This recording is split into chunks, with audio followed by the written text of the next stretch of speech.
علامہ عباس علی ہادی۔ میں دعوت خطاب دینے لگا ہوں علامہ عباس علی ہادی صاحب کو کہ وہ آئیں اور اس محفل میں اس محفل سے خطاب فرمائیں۔ بر محمد و آل محمد صلوات۔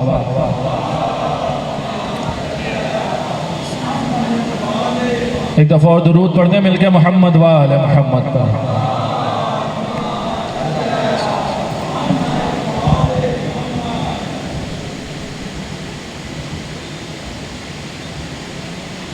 مل کے بلند آواز میں صلوات پڑھیں آپ حضرات۔ اللہم صلی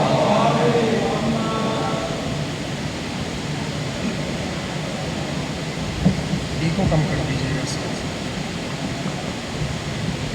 آپ لوگ آگے آگے تشریف لائیں گے، جگہوں کو ختم کریں۔ آ جائیں ادھر، اسے بھی بھریں، آ جائیں آگے تشریف لیں۔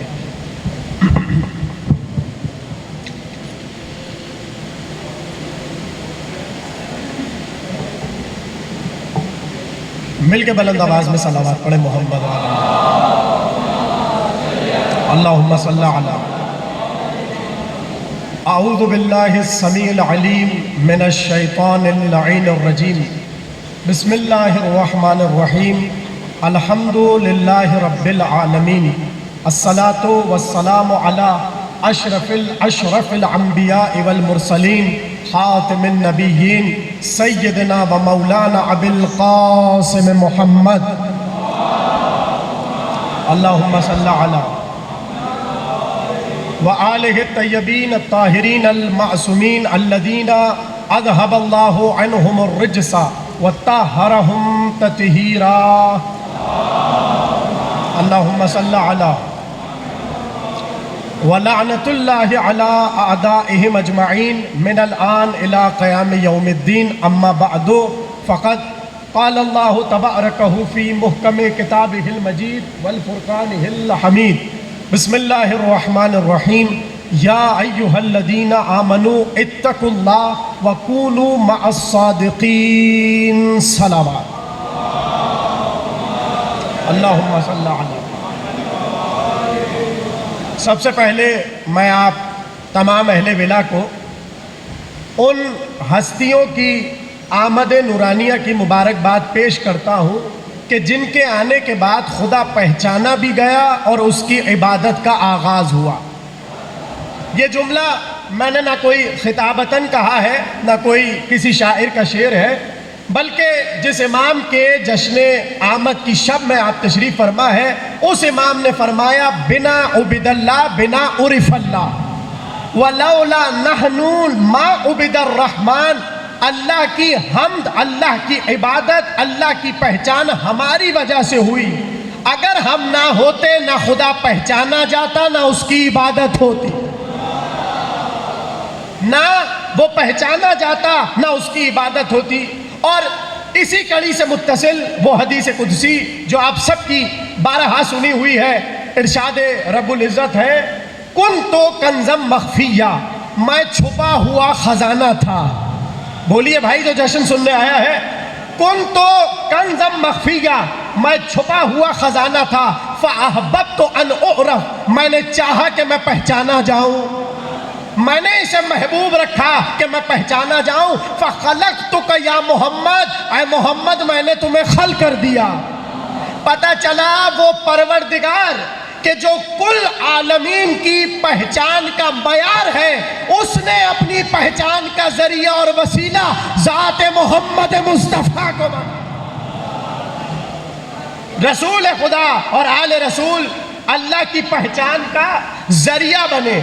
اچھا دیکھیے، حدیث تو آپ سب کی سنی ہوئی ہے، مجھے اندازہ ہے کہ وقت بہت زیادہ ہو چکا، تاخیر ہو چکی ہے، لیکن آپ ذرا سا بیدار ہو جائیں، اس لیے کہ میرے بعد شاہد بھائی کو پڑھنا ہے، تو آپ ذرا سی اپنی آمادگی کا اظہار کیجئے بلند آواز میں صلوات کے ذریعے۔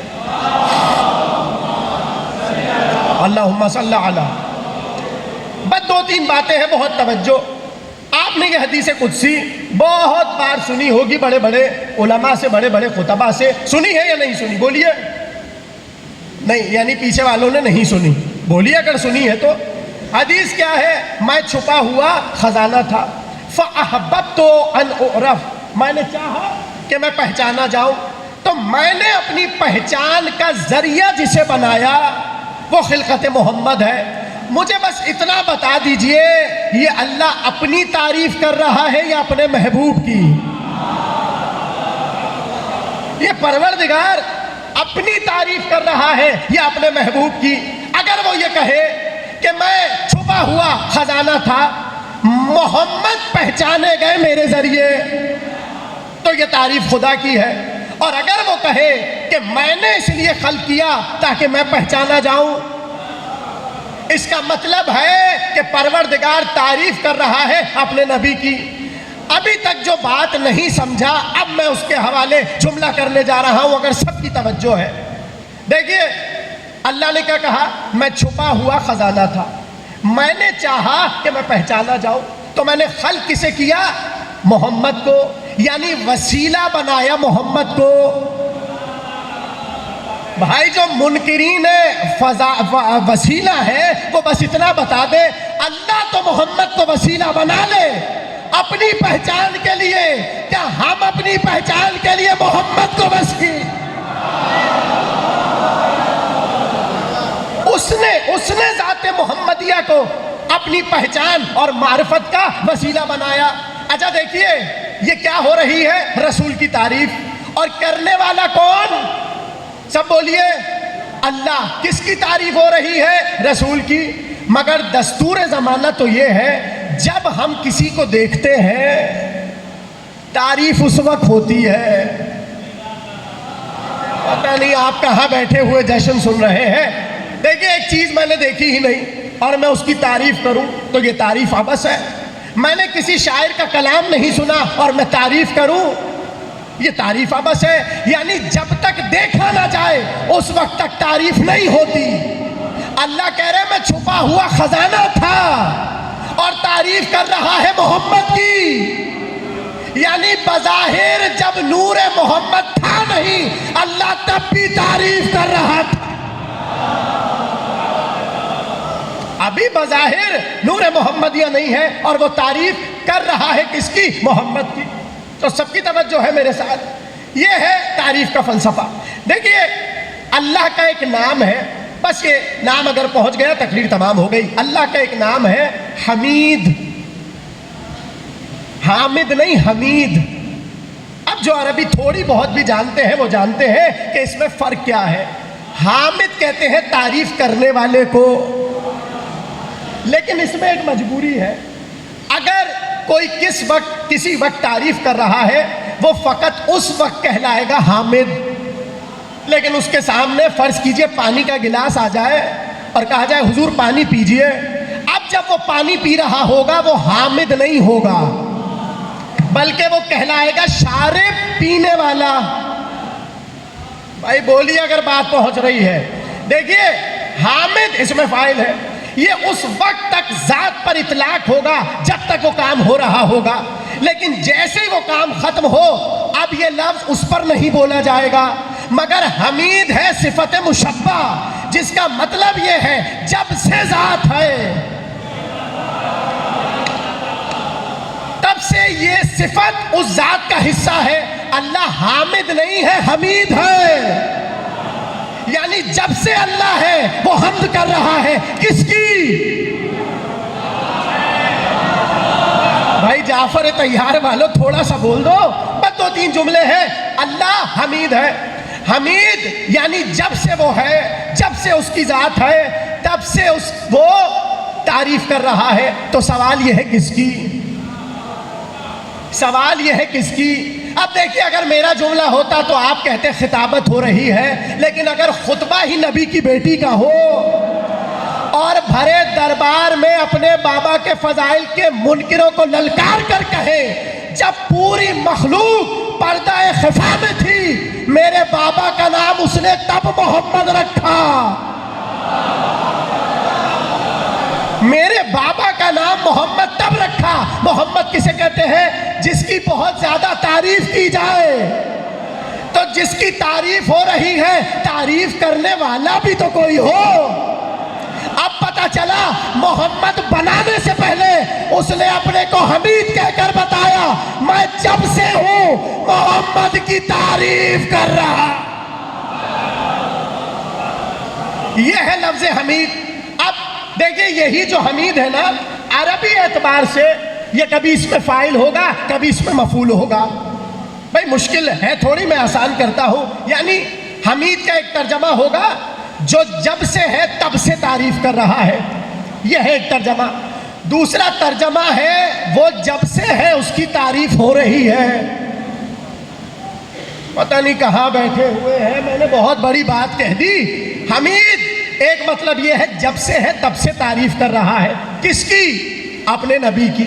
اور ایک ترجمہ ہے جب سے وہ ہے کوئی اس کی تعریف کر رہا ہے. یعنی ایک لہجہ بھی ایسا نہیں ہے جو وہ تعریف سے خالی ہو. تو جب کچھ نہیں تھا بس ایک کام تھا, یا وہ تھا یا یہ تھے, وہ ان کی تعریف کر رہا تھا, یہ اس کی تعریف کر رہا. ٹھیک ہے نا.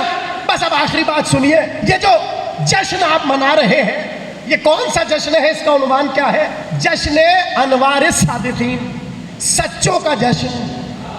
اور یہ جشن کم سے کم یہ فیصلہ کر دیتا ہے کہ یہاں جھوٹے نہیں آتے.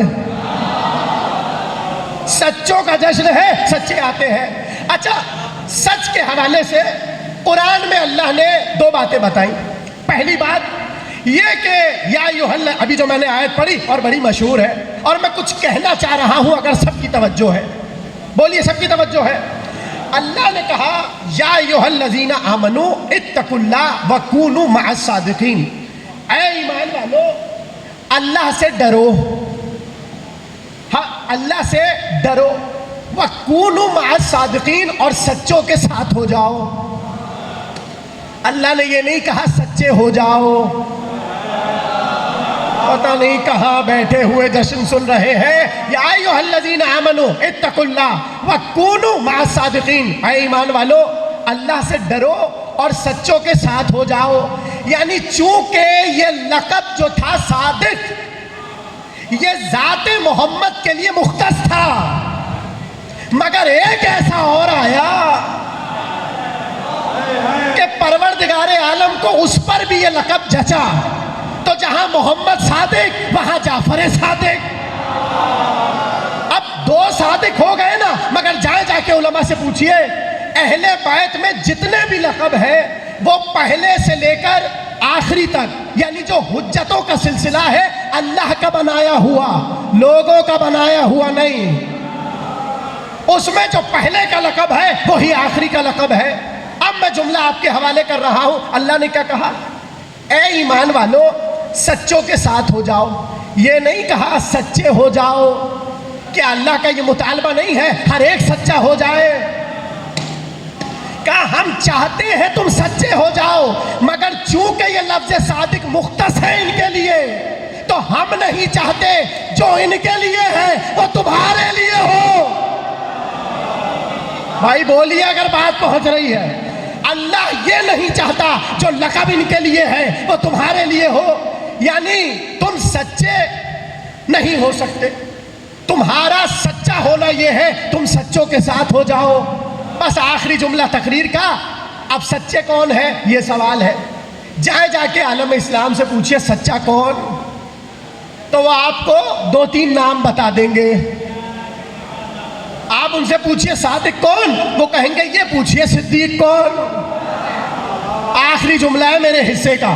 آپ پوچھئے صادق کون, وہ کہیں گے بھائی صادق تو بہت چھوٹا جملہ ہے, مبالغے کا صیغہ پوچھئے صدیق کون.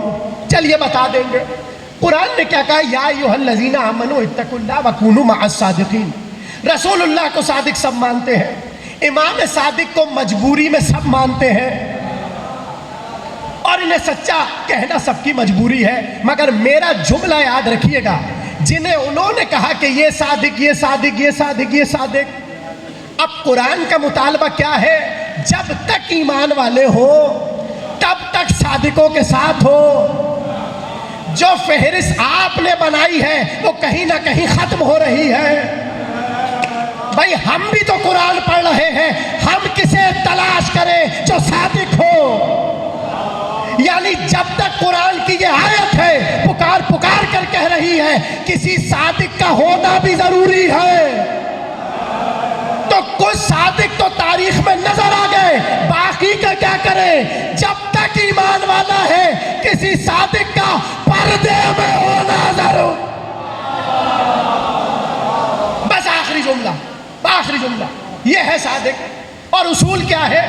تعرف الاشیاء باضدادہا، ہر چیز کو پہچانا جاتا ہے اس کی ضد کے ذریعے۔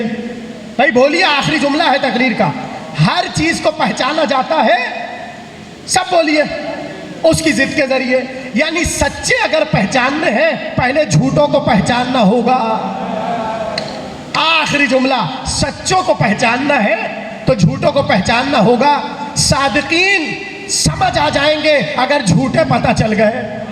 اچھا دیکھیں، قرآن نے ایک ہی بات کہی، جب سچوں کی بات آئی کہا ان کے ساتھ ہو جاؤ، جب جھوٹوں کی بات آئی کہا ان پہ لعنت بھیجو۔ بھائی جو مباہلہ سے جڑے ہوئے ہیں وہ تو سمجھ گئے، جھوٹوں پر کہا اللہ کی لعنت، سچوں کے لیے کہا ان کے ساتھ ہو جاؤ۔ تو بس سچوں کے ساتھ ہونا کافی نہیں ہے، جب تک جھوٹوں پہ لعنت نہ کی جائے۔ اب سوال یہ ہے جھوٹا کون اور لعنت کس پر؟ تو وہ تو پتہ چلا مباہلے سے، یہاں سے ایک سچا محمد، ایک سچی فاطمہ، ایک سچے علی، ایک سچے حسن، ایک سچے حسین، یہاں سے سچے چلے وہاں سے جھوٹے چلے، اور اوپر سے لعنت چلی۔ آخری جملہ، لعنت چلی، جھوٹوں نے دامن بچایا یہ کہہ کر ایسے چہرے دیکھ رہے ہیں، اگر یہ اشارہ کرے پہاڑ اپنی جگہ کو چھوڑ دے تو وہ تو چلے گئے، اہل بیت اپنے گھر آ گئے، لعنت نے پوچھا کیا کرے؟ آخری جملہ علامہ طاہر جلولی کا، لعنت نے اللہ سے پوچھا کیا کرے؟ سچے بھی چلے گئے، بظاہر جھوٹے بھی چلے گئے، کہا ٹھہرو، جو سچے آئے تھے ان کے دشمنوں کی طاق میں رہنا، جو محمد کے